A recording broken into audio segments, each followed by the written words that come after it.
Merci, bienvenue à cette table ronde autour du sujet du Request to Pay. Alors, avant de commencer, on va bien évidemment tous se présenter, n'est-ce pas? Donc, je vous propose un petit tour de table pour faire les présentations des différents intervenants. Je me présenterai à la fin, bien entendu. Laura, tu commences? Oui, honneur aux femmes, c'est ça? Ok, bonjour à tous. Je m'appelle Laura Pallier, je suis cofondatrice de Regat. Donc Regat, c'est une plateforme qui s'adresse aux directions financières, aux experts comptables et à leurs clients, qui est une plateforme du coup de gestion financière qui permet d'automatiser un certain nombre de traitements comptables et qui permet de mettre en place des process au sein de la société concernant le traitement des factures fournisseurs, donc de la collecte jusqu'au paiement, les factures clients, les notes de frais, paiement par revirement, carte bancaire. Donc c'est assez large, c'est un vrai cockpit financier. Mohsen ? Oui, bonjour, je m'appelle Mohsen, je suis responsable des ventes aujourd'hui pour Yapili, pour la France et pour la Belgique. Aujourd'hui, Yapili est un acteur open banking. Je pense que vous avez beaucoup entendu parler d'acteurs open banking. Nous, on se focalise uniquement sur la couche infrastructure, on ne remonte pas la couche applicative. Et aujourd'hui, notre but, c'est notre vocation aujourd'hui, c'est d'offrir une connectivité bancaire aussi exhaustive que possible d'un point de vue géographique. Et dans une certaine mesure, notre ambition, c'est d'être l'AWS des fintechs partout dans le monde. Beau challenge. Stéphane, s'il te plaît. Bonjour à tous, moi je m'appelle Stéphane, je suis directeur des affaires publiques de Libéo. Et donc en deux mots, Libéo, c'est la première communauté de dirigeants d'entreprises, de DAF et d'experts comptables. On est à peu près 150 000 sur le réseau qui permet de dématérialiser ces factures, les payer en un clic et puis aussi se faire payer. Voilà, donc tout ça pour permettre à nos clients de gagner des heures par semaine dans leur gestion administrative et financière. Super, merci. Benjamin? Je suis un peu embêté pour présenter Deutsche Bank, mais savoir comment je vais la présenter. Mais Benjamin Madjar, je suis responsable IMIA pour tout ce qui est corporate cash management. Donc toutes les solutions qu'on peut offrir à un corporate en Europe, en Asie, en Amérique. Parmi mes fonctions, j'ai une autre fonction qui est tout ce qui est activité de structuration de produits, où je vais auprès de mes clients réfléchir à ce qu'ils souhaitent faire, à ce qu'ils souhaitent développer pour atteindre leurs objectifs à 12, 24, 36 mois.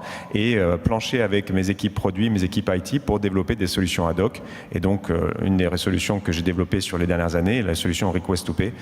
Donc, je serais ravi aujourd'hui de partager des exemples concrets de ce qu'on a vu sur le marché et ce qu'on peut voir dans les usages. Ok, merci Benjamin. Et donc, Jean-Charles Duic, donc je suis directeur commercial France chez Sopra Banking Software. Donc, Sopra Banking Software, fournisseur d'assets software dans le monde bancaire sur toute la zone IMIA avec une couverture bien entendu extrêmement large et on délivre des solutions bien entendu dans le monde des paiements dans la façon dont on les délivre et qu'on les opère depuis très longtemps et dans la façon dont on va les délivrer et les opérer à l'avenir de par la transformation qui est en cours et qui reste aussi beaucoup devant nous. Voilà, mais écoutez, je vous propose de commencer la table ronde. Alors j'ai quelques questions bien évidemment pour animer les débats et les échanges. Je suis très intéressé, moi, à titre personnel, de participer à cette table ronde, étant moins expert du sujet que les personnes autour de moi. Je pense que ça va être assez passionnant. Peut-être pour commencer, Benjamin, si tu veux bien commencer, je te propose peut-être de revenir sur ce qu'est le Request to Pay, peut-être pour commencer. Bien sûr, merci pour l'invitation à cette table ronde et je suis ravi d'y participer moi aussi. Le Request to Pay, initialement, a été poussé par l'évolution de la réglementation en Europe. Donc je fais un peu d'historique 2 secondes, mais en septembre 2019, toutes les banques européennes devaient se conformer à ce qu'on a appelé la DSP2, donc la Directive des services de paiement numéro 2, avec le fameux Open Banking. Open Banking, ça consiste à donner accès à un tiers, donc à un TPP, un Third Party Provider, par exemple Yapili, pour se connecter et utiliser par API les données d'un corporate ou d'un particulier. Donc cette évolution réglementaire a poussé les banques depuis, en tout cas chez Deutsche Bank depuis 2017, on a commencé à travailler sur le sujet pour pouvoir ouvrir et offrir les données en extérieur et ensuite en septembre 2019 se conformer à la directive. Je vous rassure et sans critique auprès de mes amis hautes banques européennes, tout le monde n'était pas prêt, tout le monde n'est toujours pas prêt d'ailleurs, donc c'est un chantier qui est vaste et je voyais chez Yapili, Mohsen travaille beaucoup à ce sujet-là, mais c'était important d'offrir ça au marché, au tiers, au TPP. Et donc sur cette base-là, il y avait un deuxième élément, il y avait deux services qui étaient possibles, ce qu'ils appellent AIS, Account Information Service, donc donner accès aux comptes bancaires, donc lecture multibanque de tous vos comptes bancaires. Et le deuxième service qui était le Payment Initiation Service, donc le PIS. Et là, c'est ce qu'on va appeler aujourd'hui Request to Pay, qui a été labellisé comme ça, qui permet justement d'initier facilement, depuis une plateforme, un paiement. Donc vous envoyez par exemple un lien, vous cliquez sur lien, vous allez avoir accès à une plateforme dans laquelle vous allez rentrer votre login mot de passe bancaire, et ensuite ça va vous connecter à API à votre banque avec un virement pré-rempli pour initier ce paiement. Donc le Request to Pay, c'est cette capacité de connecter plusieurs systèmes entre eux par API et de permettre à un marchand, par exemple dans le cas du B2C, d'initier un paiement auprès de son client facilement. Pour peu que la banque propose de l'instant payment, le marchand a en 10 secondes le paiement qui arrive sur sa plateforme. Voilà. Ça, c'est une sacrée introduction, sacrée définition. Merci Benjamin. Bon, on va revenir sur un certain nombre d'éléments qui ont été évoqués par Benjamin pour nous expliquer tout ça. Mais finalement, on entend beaucoup parler de ce sujet comme étant une innovation, un vrai mouvement de fond, une nouvelle façon de... Comment vous expliqueriez ça? Je ne sais pas, peut-être Mohsen. Qu'est-ce qui fait qu'on envisage le request to pay vraiment comme quelque chose de nouveau et d'important? Je pense, pour résumer de manière assez succincte, aujourd'hui, toute l'initiative des SP2 découle d'une initiative européenne aujourd'hui pour construire un rail souverain européen des paiements. Donc ça, je pense que c'est une première initiative. Maintenant, qu'est-ce que ça apporte aujourd'hui? Les paiements qui sont alimentés aujourd'hui par l'open banking et dont l'application directe et le request to pay, c'est avoir des paiements qui soient plus rapide, donc sous la forme d'instant payment, où les fonds sont transférés sous rapidement quelques secondes, voire des minutes, que ce soit sécurisé, donc il n'y a pas de sujet de fraude par exemple, il n'y aura pas une usurpation de carte bancaire, et surtout à des frais beaucoup moins réduits. Donc voilà la proposition de valeur aujourd'hui, d'avoir des paiements aujourd'hui qui sont qui sont alimentés par l'open banking. Le request to pay est une application directe, mais on va voir aujourd'hui d'autres différents cas d'usage justement des différents types de paiements. D'accord, mais du coup, est-ce qu'on pourrait partager, vous avez commencé à introduire, mais est-ce qu'on pourrait partager un cas d'usage très simple, très ciblé pour bien comprendre et bien partager, dans le cas d'un consommateur, d'une PME et puis d'une banque aussi? Je vais prendre l'exemple d'un consommateur. Imagine, je suis en charge, j'ai envie de te virer de l'argent tout de suite, 100 €. Je peux le faire maintenant, directement. Je vais faire un virement 100 €. Tu vas recevoir l'argent tout de suite. Je vais le faire à travers justement mon mobile ou mon dispositif applicatif avec des frais très réduits par rapport à différentes méthodes de paiement qui existent sur le marché. Voilà un exemple justement, paiement compte à compte, consommateur à consommateur. Et si on prend le cas d'une PME, Laura, par exemple? Alors sur le cas d'une PME, ça va être, par exemple, je veux envoyer un devis à mon client, je vais lui envoyer ce devis accompagné d'un RTP qui va lui permettre de valider immédiatement le paiement d'un acompte. Et moi, je vais recevoir ce paiement, je saurai qu'il sera directement lié à ce devis, je pourrai réconcilier les deux très aisément et libérer facilement la marchandise ou mettre en place le service nécessaire. Pour une banque, Benjamin, tu es le banquier de la scène. Le banquier sur scène. Oui, alors oui, il faut que je m'habitue à ça. Non, mais je suis le banquier. Aujourd'hui, la banque, elle a développé la solution, entre guillemets. Donc, j'ai un client qui est Emirates, qui me demande, je voudrais que mes clients puissent payer avec de leur compte directement. Parce qu'en fait, comme disait Mohsen, le coût aujourd'hui et les risques de fraude liés au paiement de carte de crédit sont élevés. Donc, avec le Request to Pay, est-ce que vous pouvez me développer une solution qui permette de faire API, donc marchand Emirates, Deutsche Bank, les comptes en banque, quels qu'ils soient en Europe. Et donc, c'est ce que nous, on a développé. Donc, le cas d'école d'usage, ici, c'est je suis un consommateur final, on est bien dans le B2C, je veux payer mon billet, et donc, au lieu d'avoir carte bleue, Mastercard, Amex, je vais avoir en plus virement, c'est vrai, mais surtout Request to Pay. Et donc là, j'ai cette solution-là qui permet de payer mon billet de cette façon-là.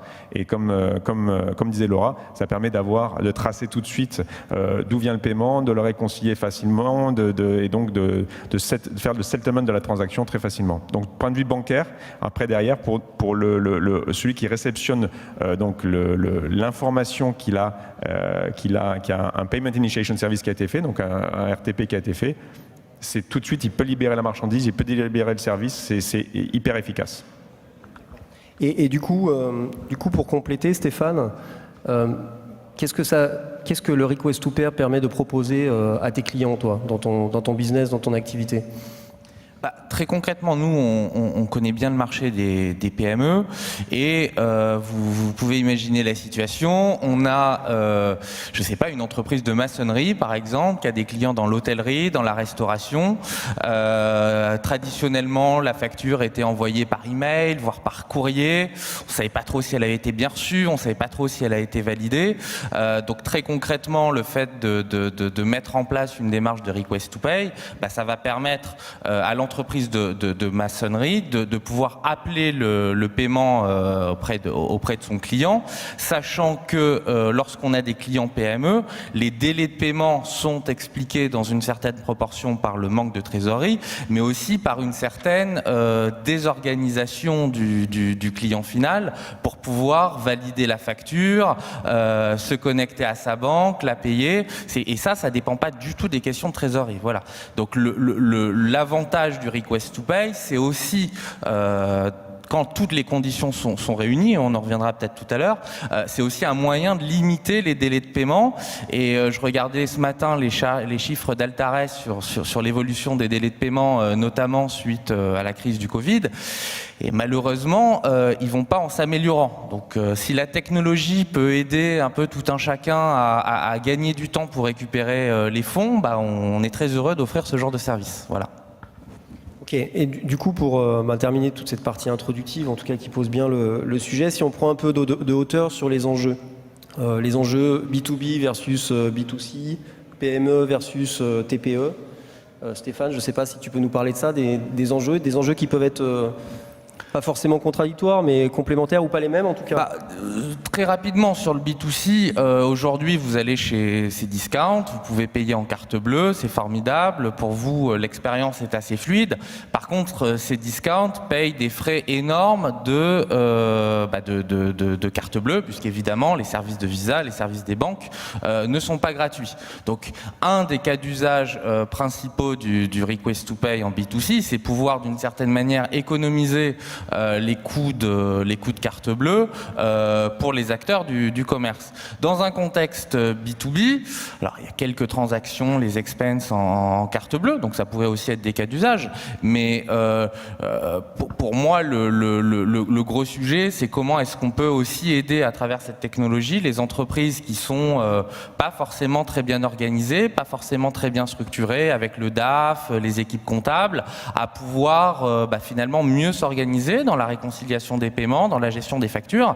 Et on en dira peut-être un mot tout à l'heure, mais la facture électronique qui va arriver dans quelques mois, qui va être obligatoire, va probablement changer beaucoup de choses, puisque la complémentarité entre des informations qui sont dématérialisées et puis le paiement juste après qui arrive, ça me paraît être pour le coup un cercle vertueux. Voilà. Je vais donner un chiffre, puisque tu le suggérais, mais l'enjeu pour une industrie comme l'industrie aérienne a été estimé à 2025 à 15 milliards d'euros. Donc ça veut dire que IATA, qui est l'association du transport aérien, a travaillé à développer Request to Pay dans cet objectif-là. C'est un enjeu alors pour l'industrie, ils n'avaient pas anticipé ce qui s'est passé les dernières années, pour les pauvres, mais quoi qu'il en soit, il y avait déjà en tête l'objectif de trouver une solution ou proposer une solution complémentaire pour réduire cette facture-là, qui est quand même significative. Et donc, les enjeux au niveau européen, c'est d'avoir une harmonisation rapide et un usage rapide. Je pense qu'on parle après du marché et de l'évolution des pratiques de marché, notamment ce qui s'est passé en Hollande sur les dernières années. Mais clairement, il y a un enjeu de réduction des coûts pour les marchands, de sécurisation pour les consommateurs et donc, in fine, une belle proposition de valeur, comme le disait Mohsen. Et par rapport au paiement CB, par rapport au paiement carte bleue, finalement, qu'est-ce que ça apporte? Peut-être juste avant de passer sur les paiements carte bleue, je voulais juste intervenir. J'ai une vision légèrement différente. Enfin, je sais qu'il y a un engouement général sur le RTP et la révolution que ça va apporter. Je voudrais juste qu'on fasse une distinction entre différents types d'entreprises. Les entreprises qui font du B2C et les entreprises qui font du B2B. Bon, je suis cofondatrice de Regat, mais je suis aussi ancienne DAF de PME et j'ai par ailleurs passé pas mal d'années en conseil dans un Big Four et vu différentes typologies de boîtes. Moi, ce que je constate quand même, c'est qu'une société, donc on dit que ça accélère les moyens de paiement, enfin que les délais de paiement vont être réduits, etc. Les délais de paiement, c'est pas juste est-ce que c'est facile de payer. Aujourd'hui, dans une société, dans une PME, les moyens de paiement, c'est la gestion du cash, de son BFR, c'est une décision de politique de gestion. C'est pas parce que je reçois un lien de paiement pour payer ma facture que je vais la payer immédiatement. J'ai des délais de paiement, je veux gérer ma trésorerie. Une PME, elle va organiser ses paiements en faisant des lots de paiement. Donc soit elle va faire un lot de paiement par mois, soit elle va en faire un par semaine en fonction de sa volumétrie de facture. Mais elle ne peut pas décemment s'amuser à cliquer sur des liens à chaque fois qu'elle le reçoit. Il faut qu'elle se structure. Donc, je suis, en tout cas sur du B2B, un petit peu plus modéré sur la révolution que ça peut apporter. Je suis d'accord que ça apporte de la valeur sur tout ce qui est validation de devis, paiement, réconciliation. Et encore, faut-il que la personne clique sur le lien, parce que si elle fait un virement derrière pour réconcilier avec votre devis et votre facture, voilà, c'est juste les problématiques de réconciliation que toutes les entreprises connaissent habituellement. Et voilà, bon, sur du B2C, bien évidemment, je comprends, et je pense que ça rejoint la problématique du remplacement de la carte bancaire sur lequel... Oui, alors par exemple, qui veut intervenir sur le remplacement de la carte bancaire, potentiellement? Voilà. Deux commentaires, et peut-être un sur celui de Laura aussi. Il y a un débat qui est en train de s'organiser. J'aime bien ça. Sur le B2, sinon vous allez vous ennuyer, donc c'est pas marrant. Et donc sur le B2C, clairement, la carte bancaire aujourd'hui, voilà, dans l'industrie aérienne, on va dire, le coût d'un paiement carte bancaire, c'est aller à 2%. Ça peut monter un peu plus haut avec des acteurs comme PayPal. Et donc, quand on parle de quelques cents, d'accord, par transaction pour le request to pay. Donc après, c'est à chacun de pricer en fonction de l'opération, de voir après s'il y a un payment service provider pour l'acquisition. Bon. Donc ça, sur l'enjeu carte bancaire, il y a un enjeu qui est fort. Après, il y a des acteurs comme, je crois, Mastercard qui a acheté Tink assez récemment, donc Visa, pardon, et Amex au UK a lancé sa plateforme de request to pay. Voilà, donc il y a des enjeux qui sont bien captés par tout le monde. Deuxième commentaire juste sur la partie B2B, c'est vrai. Clairement, les circuits de validation, les entreprises doivent structurer. Néanmoins, quand on est finalement dans une industrie où on va proposer un service en SaaS, par exemple, ou une facturation à l'année, et puis qu'on va dire, moi j'ai envie de signer et il y a mes enjeux cash, moi, qui sont importants, au lieu d'avoir une facture avec 30 jours, 60 jours de délai de paiement. Si je vous envoie un lien tout de suite et vous payez tout de suite, c'est que je vous fais 5% de remise. Vous en pensez quoi ?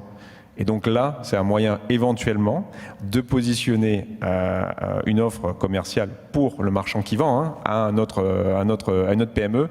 Et donc, c'est un arbitrage. J'arbitre sur je décaisse tout de suite parce que j'ai du cash et je prends 5% de marge, de remise. Donc voilà, on est dans ça. Je suis complètement d'accord avec toi. C'est une décision de gestion. En fait, j'ai du cash et je préfère payer moins cher et je paye tout de suite. Mais indépendamment de ça, ça n'empêche pas que mon virement il sera intégré dans un lot de paiement pour mon client et donc ce sera structuré et ce ne sera pas un lien de paiement. Par ailleurs, pour rebondir sur la partie carte bancaire, je pense qu'effectivement il y a un vrai enjeu de coût. Il y a aussi un vrai enjeu de gestion. Enfin, quand je travaillais chez Mailjet en tant que DAF, donc on avait 28 000 clients payants, on avait à peu près 70% des flux qui étaient du self-service. Donc on avait une clientèle enterprise et une clientèle self-service. Notre clientèle self-service payait par carte bancaire. Donc c'était un abonnement, on met sa carte. Derrière, des problématiques de chargeback à gérer. Donc pour ceux qui ne savent pas ce que c'est, mais je pense qu'à peu près tout le monde sait ce que c'est, mais voilà, les contestations sur les paiements. Ma carte a été volée, etc. Et donc je conteste ce paiement qui est frauduleux. Et nous, derrière, on a des fees énormes de gestion, des problématiques de rapprochement. C'est très très lourd. Donc effectivement, si on se dit que le RTP peut à terme résoudre ce type de problématiques, notamment au niveau des fraudes, ça c'est un gain énorme. Il faut que les RTP gèrent les abonnements. Ça fait partie des évolutions qui sont demandées au Berlin Group, mais clairement, tu as raison, ça peut être un cas d'usage intéressant. Mais si je quitte ma casquette d'animateur 30 secondes et que je reprends ma casquette de commercial, le cas évoqué par Benjamin me parle bien. Dans le cadre d'une négociation, d'avoir la possibilité d'avoir un moyen qui permet de s'accorder tout de suite et de rentrer tout de suite dans une logique de paiement, ça, en termes de commerce, de stratégie commerciale, c'est puissant. Après, il y a la gestion derrière. Oui, non, mais c'est ça. Je peux payer tout de suite, mais bon, est-ce que je dois payer dans la seconde, quoi ? Enfin, ça attendra mon lot de paiement de la fin de la semaine. Enfin, voilà. En fait, ce que vous voyez, c'est que le tissu économique français est très divers. C'est-à-dire qu'on a des grandes entreprises qui ont des process extrêmement compliqués. Vous en avez peut-être déjà fait les frais ou vous êtes peut-être en charge de les organiser. Il y a des PME qui sont bien organisées, qui sont bien structurées, qui gèrent leur trésor avec CashLab ou avec d'autres acteurs. Et puis aussi, vous avez tout un tissu de PME qui, évidemment, font le maximum pour gérer leur trésorerie, mais qui n'ont pas forcément les process, pas forcément les équipes, et dans ce contexte-là, leur permettre aussi d'avoir des incitations financières, mais aussi une organisation, une flexibilité, ça peut être aussi une solution pour éviter d'allonger les délais de paiement. Après, effectivement, la révolution, si elle arrive, c'est pas pour demain ni après-demain. On pourra en dire un mot, Hussein est bien passé sur le sujet, mais il y a pas mal de banques qui ont certes mis en place leurs API, mais ça fonctionne pas des masses, les temps de virement sont un peu longs, donc voilà, c'est un sujet où il faut être prudent.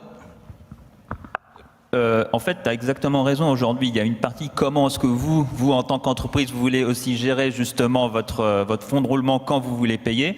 Mais il faut voir une chose, c'est qu'aujourd'hui, comme tu l'as dit, le tissu économique français des entreprises est très différent. Mais aujourd'hui, surtout quand on regarde un exemple concret dans le détail, dans le retail aujourd'hui, en tant que PME, quand vous êtes dans l'e-commerce, vos marges, elles sont tellement, vous avez une forte pression sur vos marges que vous allez essayer justement d'optimiser les coûts autant que possible. Donc aujourd'hui, si vous acceptez un paiement par PayPal ou par Visa, Mastercard, là vous allez avoir 3-4% de frais qui partent. Donc l'open banking aujourd'hui permet aujourd'hui de réduire les frais justement à cet effet. Après je pense qu'on pourra parler justement un peu plus tard dans le cadre justement de cette table ronde, quel est le développement, quelle est notre vision à long terme. Nous ce que l'on voit en tout cas c'est dans une certaine mesure le paiement risque. Il y a une très forte probabilité que ce soit une commodité, voire un canal d'acquisition de clients, autant des personnes physiques, donc B2C ou B2B. Ok, bon, on a pas mal parlé des use cases. Si on se penche un peu sur le marché en fait et le caractère concret du marché aujourd'hui, et puis dans un deuxième temps, après peut-être les disparités qu'on peut voir entre les pays qui nous entourent, qui sont des pays partenaires, dès lors qu'on fait du business et en particulier en Europe. Le caractère concret du RTP, du Request to Pay, en France.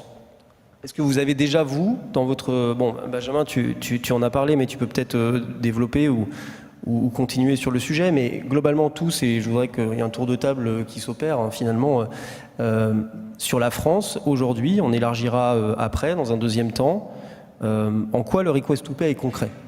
En fait, j'ai juste rebondi là-dessus, puisque quand on parle de Request to Pay, on parle d'instant payment, donc paiement instantané, donc alimenté par l'open banking. Et en fait, il y a deux éléments importants à prendre en considération. Déjà, le nombre d'utilisateurs aujourd'hui, donc des consommateurs qui sont confortables pour initier des paiements, enfin du Request to Pay pour des applications. On le voit aujourd'hui au Royaume-Uni, le nombre d'utilisateurs open banking, donc ça peut être soit pour récupérer des informations sur le compte, soit pour initier des paiements, est de 5 millions. Okay, donc ça, c'est un premier point. En France, je pense qu'on n'en est pas encore à 1 million. Maintenant, il y a aussi le taux d'adoption. C'est-à-dire que quand on compare par rapport à l'Espagne, il y a probablement moins d'utilisateurs open banking, mais le taux d'adoption est à peu près de 90%, voire plus. En France, aujourd'hui, on est entre 60 et 70%. Donc en fait, il y a des vitesses qui sont quand même variables d'un pays à un autre. Et aujourd'hui, il y a toute une partie d'évangélisation, de rassurer le consommateur, de passer à une nouvelle méthode de paiement qui n'est pas traditionnelle auquel, justement, on est habitué ici. T'as entendu ce que je disais ou non? Non. Oui, mais j'ai été perturbé à ma gauche, mais j'ai écouté attentivement. Peut-être une réaction des autres sur le caractère concret en France? Alors, est-ce qu'on est sur quelque chose sur la France qui est devant nous, ou est-ce qu'on est déjà dans du concret? Je pense que c'est ça aussi, la question, elle peut se poser. Avec ma vision des choses, je ne suis pas une experte RTP, je précise. Voilà. C'est juste un use case pour nous. Enfin, c'est une commodité. C'est une commodité qu'on met à disposition de nos clients. Oui, ça existe, c'est du concret. Il y a des acteurs qui le font. Nous, on travaille avec certains acteurs qui sont des tiers de confiance et qui nous permettent justement de gérer tout ce qui est initiation de paiement et RTP. On le met à disposition de nos clients. Les gens vont l'utiliser très concrètement pour, par exemple, envoyer sa facture, l'artisan qui va envoyer sa facture à son client avec son RTP pour que ça signe, ses relances automatiques d'impayés, ses validations de devis, comme je disais. Maintenant, pour moi, ce sont des edge cases, c'est une adoption marginale sur la partie entreprise. Je pense qu'il y a un vrai cas d'usage sur la partie consommateur. Et d'ailleurs, tout ce que tu disais à l'instant, tu as fini en disant taux d'adoption des consommateurs. Donc on est vraiment sur cette démarche de boutique, d'achat, de magasin, que ce soit physique ou dématérialisé. Mais les cas concrets en entreprise, ils existent, mais il y a une adoption, on va dire, plutôt... je trouve pas très rapide en tout cas. Bah, c'est vrai que s'il y a une vague, on en est plutôt au début de la vague. Comme chaque évolution, révolution technologique, il y a toujours un temps d'adoption qui est assez significatif. Personnellement, j'ai l'impression que la vraie révolution, si elle arrive, du request to pay, sera en lien avec la facture électronique. Donc, comme vous le savez, 2023, les entreprises qui le souhaitent pourront obliger leurs fournisseurs d'envoyer leur facture sous format électronique. Donc, sous format électronique, c'est pas un PDF. C'est une norme bien balisée pour cela. Et dès que nativement les factures seront dématérialisées, se posera la question du paiement. Et à partir de ce moment-là, on peut tout à fait imaginer que les informations, que les datas de facture, donc TVA, référence, il y a une liste à rallonge dans la norme, soient envoyées en même temps qu'un petit lien qui permet très simplement d'enclencher le paiement. Et là, il y a deux avantages dans la facturation électronique. Le premier, c'est la volonté de l'État de pouvoir récupérer la TVA qui passerait éventuellement dans les trous de la raquette. C'est possible.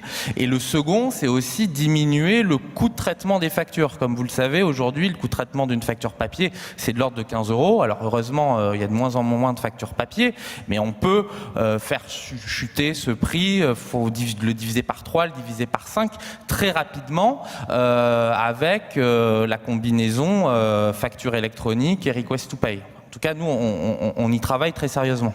Donc, ce que tu dis, c'est que l'arrivée très prochaine de la facturation électronique va participer au changement peut-être d'approche, de perception des utilisateurs, quel que soit le segment de marché auquel ils appartiennent, et donc participer à ce que Laura ne touche pas du doigt encore pour le moment, finalement, s'accélère. Je suis pas tout à fait d'accord parce qu'effectivement la facturation électronique, mais c'est encore un autre sujet. Enfin, je vais pas faire un hors sujet. Bien sûr. Mais c'est certain, ça va révolutionner tous les process. Aujourd'hui, ça coûte très cher de traiter une facture papier. On essaie d'automatiser en ossérisant les factures, c'est-à-dire en lisant et en remontant les données pour essayer d'automatiser tout ce qui est traitement comptable et génération des écritures. Ça, c'est ce que des outils comme Regat font d'ailleurs. Tout ça, c'est génial. Et demain, la facturation électronique, avec la récupération des informations qui va se faire peut-être par EDI, par plein d'autres moyens, et donc la récupération de la donnée fiable, c'est-à-dire qu'on va plus lire les factures avec des taux de succès plus ou moins variés en fonction des OCR, on va la récupérer de façon fiable, va permettre d'automatiser plein de traitements sur les process de paiement, sur les process de comptabilisation, sur la fiabilité des informations qui sont récupérées, la traçabilité des informations pour le gouvernement, tout ça je suis complètement d'accord. Mais les paiements, excusez-moi, c'est une entreprise, resteront organisés et non pas liés à des RTP. Voilà. Okay. Enfin, c'est mon opinion qui est relativement tranchée, mais... Benjamin, toi, on a vu que le caractère concret pour toi, il est déjà présent, c'est dans ton business au quotidien, mais après, tu opères aussi sur toute l'Europe, donc ça me permet d'élargir. Je posais la question sur le caractère concret en France. Finalement, dans les géographies, on voit pas mal de disparités. Il y a des pays qui sont beaucoup plus avancés que d'autres. Tu peux nous partager ton expérience et ta vision du panorama ? Avec plaisir. Et je vais faire un focus sur le B2C parce que je pense que Laura a raison. Il faut bien dissocier B2C et B2B. Sur le B2C, par exemple, sur la France, ça prend petit à petit, mais en tout cas, tant que les grands marchands n'auront pas implémenté ou proposeront pas leur request to pay, on ne verra pas de prise sur le marché. Il y a aussi un élément intéressant à analyser quand on regarde la photo de l'Europe par pays. Donc, par exemple, je pense que chez Sopra, vous avez des analyses, des statistiques justement sur les moyens de paiement utilisés par pays et qu'on segmente par... encore une fois sur le B2C, carte de crédit, carte de débit, PayPal, wallet, autre wallet j'allais dire. Et c'est intéressant de voir comment cette cartographie par pays ouvre une possibilité à une évolution rapide du request to pay. Je vais prendre l'exemple de la Hollande. La Hollande, en fait, aujourd'hui, vous regardez la Hollande, il y a 60% des paiements qui sont en request to pay. Ils le sont pourquoi ? C'est que depuis 12 ans, la Hollande utilise une solution similaire uniquement dans leur pays, qui s'appelle iDeal. Et c'est du paiement de compte à compte. Tout le monde l'utilise. Pour eux, payer par carte de crédit et tout ça, c'est... pourquoi ? J'ai de l'argent, je paye avec mon compte en banque, puis voilà. Donc, dans un pays comme ça, la croissance du request to pay est déjà là ou est déjà présente, donc l'usage de marché. Si je regarde après des pays comme l'Italie et l'Espagne, qui sont des pays finalement qui sont à dominante carte de crédit, et quand je compare au UK où il y a une dominante carte de débit, la carte de débit, finalement, si on le remplace par la request to pay, ça change pour le consommateur, c'est la même chose, ça va être débité tout de suite. Si on regarde, on compare ça, le request to pay à une carte de crédit, on dit, si je suis débité à la fin du mois, j'y gagne pas. Donc, je dirais que, et je parle pas de l'Allemagne, où l'Allemagne a quand même une habitude de paiement par cash, encore, mais avec l'essor du e-commerce, ils sont plutôt sur des sujets de carte de crédit, de débit, mais surtout aussi ils avaient historiquement Sofort, qui est une autre solution de paiement compte à compte. Donc tout ça pour dire que les disparités sont importantes, la culture du pays est réelle dans le développement et dans l'usage. Et aujourd'hui, mes principaux clients qui mettent en place la solution, encore une fois pour du B2C, sont la Hollande, l'Allemagne et, je vous parlais tout à l'heure, donc des compagnies aériennes, la première étant aux Émirats arabes, donc à Dubaï, avec Emirates. Donc disparité forte en fonction de tous ces éléments. Et quel est le rôle de la réglementation ? Est-ce que la réglementation, finalement, le régulateur, les régulateurs, les États, l'Europe, finalement, a un rôle, et quel est-il aujourd'hui ? Il a un rôle fort, en fait. Moi, j'ai participé depuis 4 ans à pas mal de réunions au Berlin Group. Le Berlin Group, c'est ceux qui sont censés définir les standards et remonter les use cases. Donc, c'est là où on dit, vous savez, si vous voulez mettre en place du request to pay partout et remplacer la carte de crédit, quand vous allez au comptoir de l'hôtel et que vous faites votre entre guillemets garantie, votre marque pour le séjour, je le fais avec ma carte de crédit, je ne peux pas le faire avec les request to pay. Donc tant que vous n'aurez pas mis ça en place, si je veux faire un abonnement à Spotify, avec ma carte de crédit je peux, avec Request to Pay je peux pas, donc il faut prévoir un abonnement. Donc tous ces cas d'usage ont été remontés Berlin Group et donc le régulateur, l'IBA, ont ça en main pour faire évoluer, et donc les banques qui ont des use cases et qui voient les consommateurs demander ce genre de service, poussent dans ces directions. Donc le régulateur a toujours un rôle important, et nous, banques, ce panel-là, nous sommes des acteurs importants aussi pour leur faire remonter justement les cas d'école, les cas d'usage qui sont nécessaires pour que ça se développe et que ça prenne sur le marché. Mais aujourd'hui, si on parle des freins, quels sont les freins au développement du request to pay, selon vous ?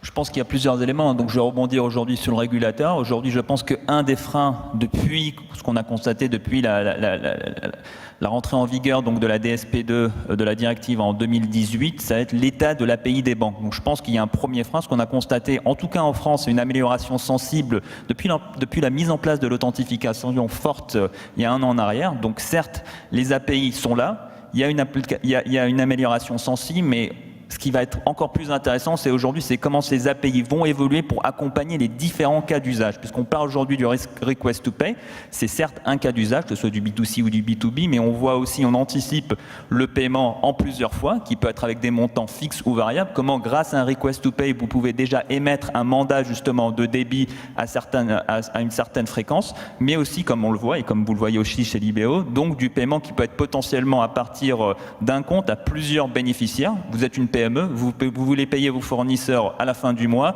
ou vous pouvez payer justement vos salariés à la fin du mois. Et donc, qu'est-ce qu'on retrouve aujourd'hui ? Certes, c'est un frein que l'on constate, mais aussi il y a un autre frein que l'on voit, c'est aussi d'un point de vue commercial. C'est-à-dire qu'aujourd'hui, quand vous voulez faire un paiement instantané, si moi j'ai envie de virer à Benjamin 20 €, la banque va me charger 1 €. C'est commercial, ça c'est un frein qui n'est pas technique et commercial, c'est un des freins que l'on constate.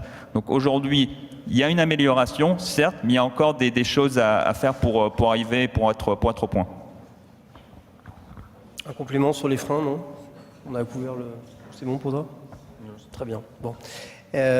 Si on passe un petit peu aux acteurs, aux solutions autour de ce sujet-là, finalement, aujourd'hui, on a l'impression que c'est plutôt les TTP qui proposent ce type de service. Pourquoi, en fait ? Alors, c'est un peu lié avec les freins qu'on a pu évoquer. On est plutôt, enfin voilà, les banques sont pas très en avance sur ce sujet-là. On en a parlé, hein, mais quelles sont les raisons pour vous? Disons que c'est des métiers différents qui pourraient converger un jour. C'est-à-dire que le métier d'un banquier, c'est d'être banquier, c'est d'offrir du crédit, c'est de gérer les comptes de dépôt, c'est faire beaucoup de choses. Maintenant, on remarque que les PME ont des besoins complémentaires, des besoins de gestion de trésorerie, des besoins d'efficacité opérationnelle, des besoins de comptabilité, que toutes ces tâches sont extrêmement chronophages et elles n'ont pas la même valeur ajoutée dans la chaîne de valeur. Hein. La gestion de trésorerie, c'est très important. C'est important que l'humain y passe du temps avec du temps de cerveau disponible, si j'ose dire. La validation des factures, c'est quand même l'archivage, la centralisation. C'est des tâches qu'on peut très facilement confier à la machine. Donc, je pense que c'est pour cette raison-là que des acteurs se sont positionnés sur ce segment. Mais on n'est pas à l'abri de voir demain ou après-demain une convergence entre ce que font des acteurs comme Libéo et ce que pourraient faire demain des banques. Ça peut s'inscrire dans leur stratégie d'élargissement de gamme. Elles pourraient tout à fait décider de le faire en partenariat avec des acteurs comme les nôtres. Je vais rebondir sur ce que tu disais. On voit aussi une évolution justement de la part des acteurs traditionnels des cartes. On a vu le rachat justement de Tink par Visa. Visa étant un grand acteur des cartes, qui possède aujourd'hui un réseau de marchands, de consommateurs, une certaine marque. On voit que les acteurs de cartes de crédit se dirigent vers l'open banking, mais on voit, comme tu l'as mentionné, American Express, la fonctionnalité Request to Pay aujourd'hui qui est alimentée par l'infrastructure open banking de Yapili. Dans ce même ordre d'idée, c'est vrai qu'on a une évolution. Le paiement, sur les 5 dernières années, a évidemment explosé, continue à exploser. Donc il y a une redistribution des cartes des acteurs, avec les API qui ont facilité en fait l'émergence de nouveaux acteurs, la complémentarité des offres dont tu parlais aussi Stéphane, et aujourd'hui une banque, voilà, clairement aujourd'hui, elle a, dans notre cas, Deutsche Bank a décidé de relancer ses activités de paiement, donc ce qu'on appelle Merchant Solutions. Donc on repropose en fait tout le panel de ce qui peut accompagner un corporate dans cet éventail de solutions de paiement. Et donc parmi ces solutions, le Request to Pay a été initié même avant qu'on lance Merchant Solutions, parce que on avait un client qui nous le demandait, Ayata. Il nous a dit, Benjamin, est-ce qu'on peut réfléchir, le DSP2 arrive, est-ce qu'il y a quelque chose à faire? Oui, réfléchissons ensemble. Et donc là, on a vu un cas pour eux, j'ai parlé des chiffres, et un cas pour nous. Donc il y avait un vrai enjeu business, entre guillemets, de proposer cette brique-là, où on était pertinent sur l'offre européenne et après globale. Et donc on a envie de s'inscrire dans ce développement-là, puisqu'on est un acteur principal en Europe du monde bancaire corporate. Et après, pour les plus petits acteurs, donc les small cap, les TPE. Deutsche Bank n'est pas présent sur le segment TPE en France. On l'est par contre en Allemagne, évidemment, avec 800 000 clients et avec l'Italie et l'Espagne, par exemple. Et je vais dans le sens de toi, Jean-Charles et Sopra. Il y a cette réflexion globale de ce qu'on appelle Bank as a Service, contextual banking. C'est-à-dire quoi? C'est-à-dire que je veux offrir à mes clients finaux, les TPE, moi banque, je veux leur offrir un panel de solutions. Ça peut être Libéo, ça peut être Regat, ça peut être en utilisant les API de Yapili et l'architecture potentiellement Request to Pay, Instant Payment, je vais le demander à des acteurs comme Sopra. Et donc là, il y a une vraie réflexion de marché qui est de dire, moi banque, est-ce que je développe tout seul? Ou est-ce qu'au contraire, je vais m'équiper, entre guillemets, ou faire des partenariats avec un panel de spécialistes qui sont sur des niches. Donc la prévision de trésorerie, je connais bien le sujet, pas mal de personnes dans cette salle le savent, mais ça fait partie des sujets aujourd'hui qui sont vus par les banques comme étant qu'est-ce que je proposais à mon client final, sachant que je n'ai pas les compétences ou la volonté de développer moi-même les solutions.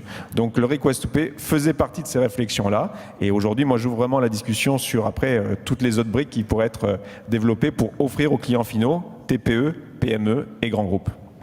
Oui, c'est sûr que pour nous, Sopra, qui avons comme cœur de marché la banque traditionnelle, hein, même si maintenant les chakras sont très largement ouverts aux nouveaux acteurs, aux fintech, etc., on observe clairement cela. Hein, et d'ailleurs, notre offre, qui est quand même historiquement une offre de legacy bancaire, de core banking complet ou de legacy bancaire très fort sur des domaines, et en particulier sur le domaine des paiements, hein, on équipe des grands opérateurs français, mais pas que, et ben, on est en train véritablement de se transformer pour offrir des services bancaires au service de ces nouveaux usages, et le request to pay en est un, l'instant payment en est un. Donc véritablement cette transformation du côté des banques, on parie dessus comme une évidence. Bank as a service est un terme maintenant qui est dans toutes les stratégies IT des banques. Hein. Donc voilà, c'est pour faire le lien avec avec ton point, Benjamin, merci. Et donc du coup, nous on fournit des solutions, mais ne parlons pas de Sopra, parlons de ce qui existe finalement sur le marché,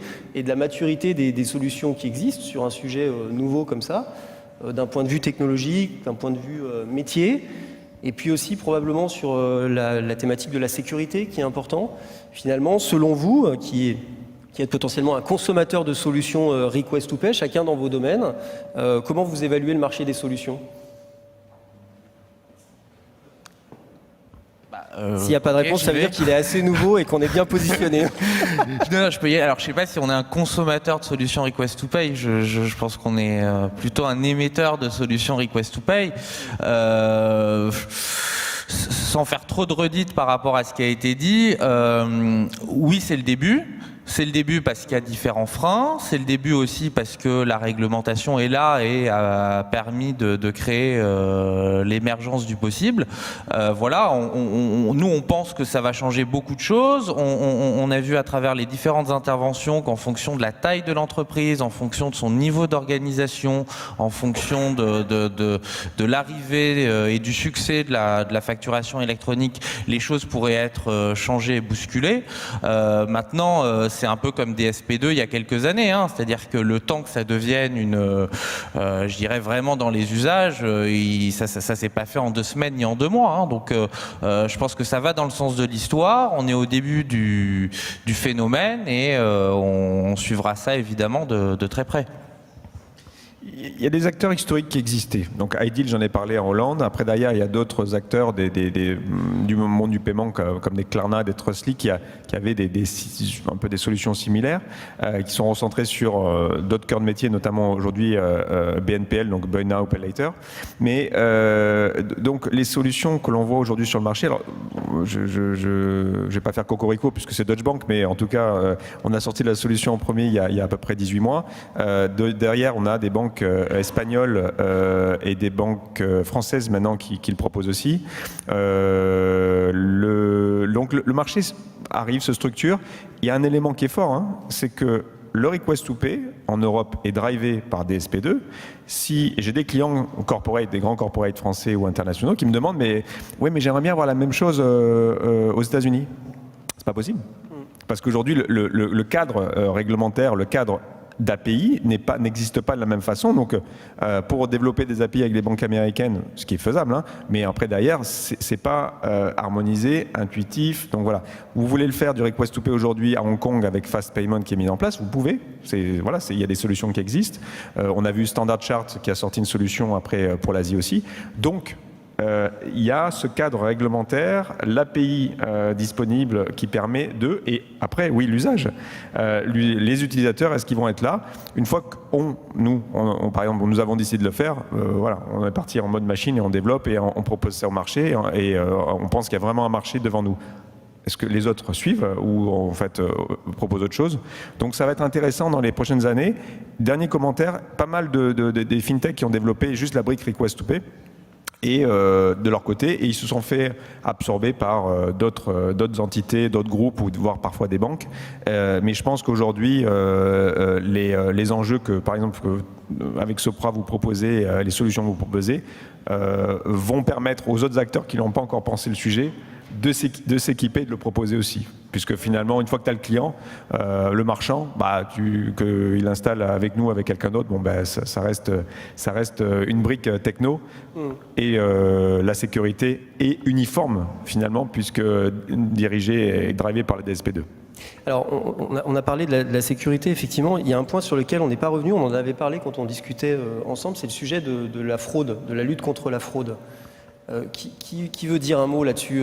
L'apport de Request2Pay par rapport à cette thématique-là, qui est quand même une thématique très importante et qui peut aussi être un driver d'accélération. Tout à fait. Donc aujourd'hui, il y a la fraude. Aujourd'hui, pour rebondir un peu ce que je disais, un cas de fraude qui est aujourd'hui, c'est le cas d'usage où quelqu'un usurpe, quelqu'un prend justement ma carte d'identité et fait un paiement sans contact. Donc ça, c'est un cas de fraude. Ce que l'on voit aujourd'hui avec les paiements, donc le Request2Pay, avec l'Open Banking et la DSP2, ça va être des mesures de sécurité améliorées, notamment avec la mise en place de l'authentification forte qui se repose sur deux sur trois critères. Lorsque vous voulez effectuer un paiement, il faut que vous sachiez quelque chose, que vous êtes quelque chose, ou que vous possédez quelque chose. Donc vous sachiez quelque chose, votre mot de passe, que vous êtes quelque chose, votre identifiant biométrique, et que vous avez quelque chose, donc votre dispositif, c'est-à-dire qu'est-ce que vous avez, un ordinateur portable ou votre téléphone.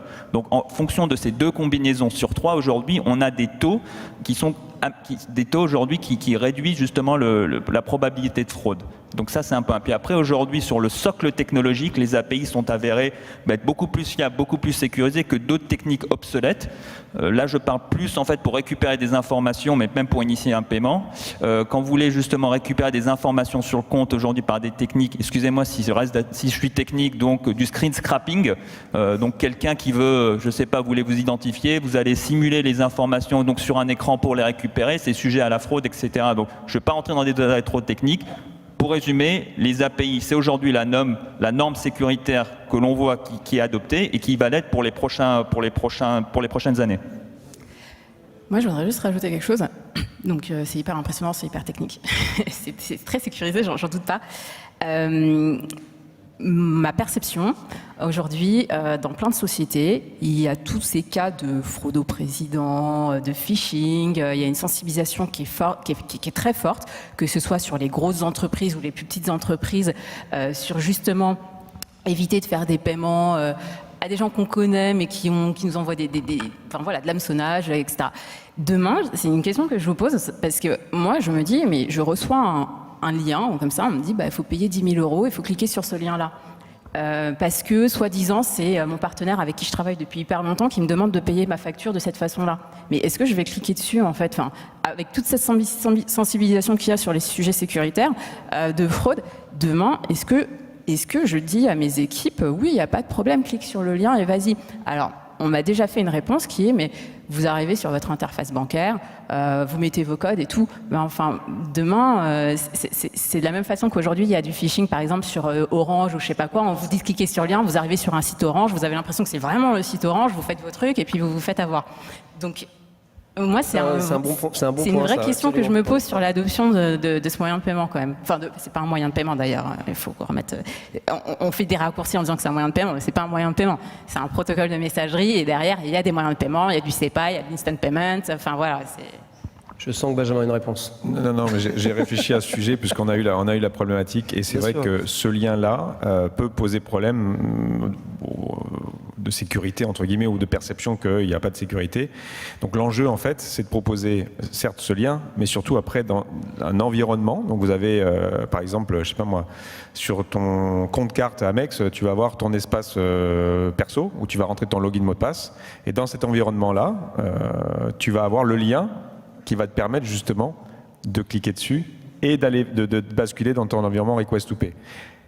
Cette étape supplémentaire, tout coûte un peu de temps, c'est vrai, mais c'est une parade qui a été proposée dans le cadre notamment d'un client dans les assurances, parce que justement, au lieu de payer par type, il veut remplacer le type par ce lien Request2Pay. Encore une fois, je suis désolé, c'est B2C, pardon, pas B2B. Non, mais ça reste, voilà, l'enjeu, et je suis totalement d'accord avec toi, c'est de donner un cadre qui soit suffisamment sécure.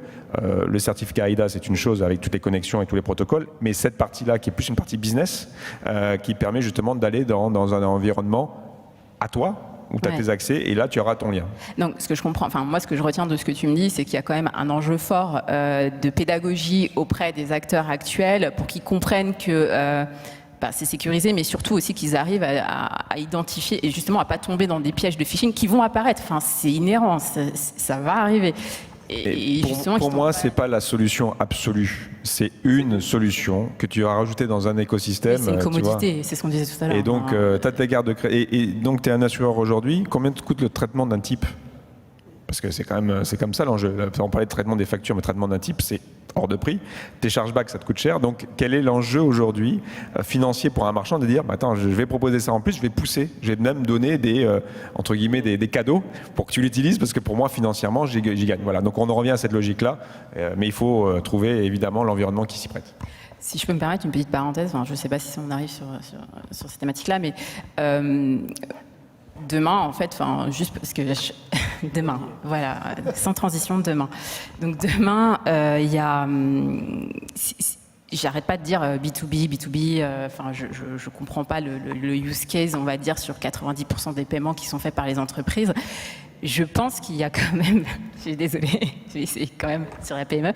Non, mais en fait, tout ça pour dire que demain, si j'ai un acteur, ou par exemple ma banque, qui récupère l'ensemble des RTP qui me sont faits par mes différents fournisseurs, qui agrège ces données et qui me permet à un moment de valider l'ensemble de ces RTP quand je le souhaite pour maîtriser mes sorties de cash, et qui repasse par les API des tiers de confiance qui ont initié ces RTP. Et donc, pour moi, ça c'est du win-win, parce que c'est un cas d'usage où en tant qu'entreprise, je pourrais l'utiliser avec plaisir. Je sais que tous mes fournisseurs bénéficieront de toutes les facilités de réconciliation qui sont liées à ces moyens de paiement, et ça me semblera sécurisé puisque je passerai aussi par ma banque. Donc voilà, moi demain, si je me vois adopter ce moyen, je le vois plutôt sur ces évolutions-là. Alors, puisqu'on est sur demain, et puis on a aussi un timing à gérer pour cette table ronde, on va se projeter un petit peu sur les dernières questions. Les cas d'usage qui vont émerger, là, qu'on n'a pas évoqués là, jusqu'ici, j'ai entendu parler de paiement groupé, par exemple. Je ne sais pas qui peut développer ce point, et puis aller plus loin avec d'autres cas d'usage qui émergeraient de ce que vous nous avez expliqué en fait, pendant cette heure. J'en avais un petit peu parlé, j'en avais un petit peu parlé plutôt sur les paiements aujourd'hui récurrents, sur les paiements qui peuvent être aussi repeat, pas forcément par rapport à un certain calendrier, mais qui peuvent arriver plus tôt. Et aujourd'hui, on voit des cas d'usage, comme tu l'as mentionné, dans le paiement en plusieurs fois, où en fonction, juste une fois que le financement est attribué, les initiations de paiement peuvent se faire de manière automatique, et en s'appuyant sur les informations bancaires, sur le risque de crédit du financeur, les paiements peuvent être initiés plus tôt. Attention, ce demandeur de financement rentre justement dans un comportement à risque, donc on veut collecter les paiements pour éviter le taux de défaut, ou à l'inverse, celui qui a pris le financement paye bien ses versements à temps, et on lui accorde un temps supplémentaire pour finaliser les derniers versements. Donc aujourd'hui, voilà l'innovation que l'on voit sur les différents types de paiements. Et là encore, je prêche pour ma paroisse, excusez-moi, mais c'est l'open banking qui va permettre d'innover et d'avoir les différents types de cas d'usage. Oui, juste pour signaler, pour insister sur ce qui a déjà été dit par ailleurs, nous on pense qu'il y a beaucoup de cas d'usage autour du financement qui vont émerger grâce au request to pay. Je crois que c'est Benjamin qui en disait un mot. Globalement, on a une demande de paiement. Est-ce qu'on la paye tout de suite et on a 5% de remise? Est-ce qu'on attend la date d'échéance? Voilà, moi je crois beaucoup à cette cette interconnexion des paiements, cette facilité d'accès aussi au financement que vont permettre les différents, alors c'est pas des moyens de paiement, mais les différents protocoles pour finalement payer les fournisseurs. Un complément, non? Et la place du request to pay dans un horizon à quelques années dans l'ensemble de la chaîne de paiement, est-ce que ça va... Tout à l'heure, on a utilisé le terme vague, mais finalement, dans la chaîne de paiement, il y a plusieurs choses. Vaguelette, je ne sais pas. Mais si on se projette un peu plus loin, quelle place finalement ? Si c'est le mot de conclusion, je pense qu'il faut élargir le sujet à la question des paiements et de la facture. Il y a un modèle qu'on aime bien chez Libéo, qui est une belle boîte française, c'est Lydia. Vous vous souvenez, avant, il fallait retirer de l'argent, on devait 12 €, on n'avait qu'un billet de 20 €, c'était très compliqué. Bon, maintenant, c'est très simple. Malheureusement, dans le contexte B2B, c'est un peu plus compliqué, puisque ça ne vous aura pas échappé qu'il y a une pièce comptable qui s'appelle la facture, qu'on doit contrôler, qu'on doit vérifier, qu'on doit valider. et toutes ces étapes-là, liées à la dématérialisation des factures, globalement, dans un futur plutôt proche, ça va devenir une commodité. Donc en gros, ce qui aura de la valeur dans tout le cycle de la facture, ce sera le paiement. Et donc tout l'enjeu pour des acteurs comme nous, c'est de pouvoir agréger les différents rails de paiement pour que l'expérience, pour prendre en charge la complexité et que pour l'expérience soit la plus simple possible pour nos clients. Donc c'est le request to pay, évidemment, on en a parlé pendant longuement, mais c'est le financement, c'est le paiement en devises étrangères et en fait c'est en permettant d'offrir une expérience la plus complète, la plus fluide possible qu'on pense qu'on fera bien notre métier. Voilà.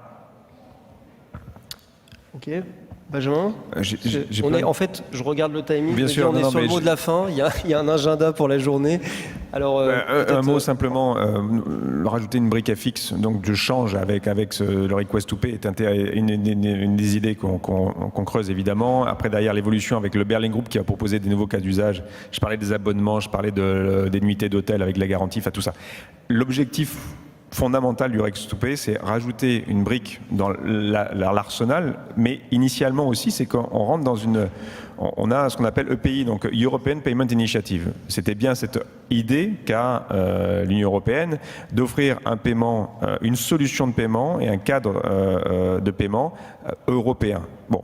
Le request to pay, pour moi, est une brique essentielle pour y arriver.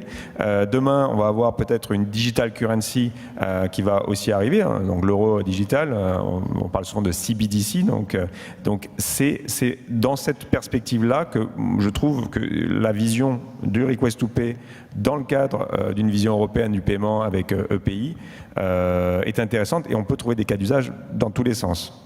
B2C principalement pour commencer, B2B sûrement aussi peut-être sur une partie d'un portefeuille de paiement fournisseur, mais en tout cas voilà, moi j'aimerais bien faire le lien avec les 5 prochaines années et comment après cette brique-là va permettre de développer une solution de paiement, je l'espère, européenne.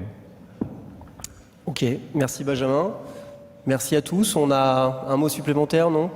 C'est bon? Ok, bah écoutez, je remercie mes collègues sur scène. Et merci à tous. Bonne journée à vous. Merci. Merci, au revoir.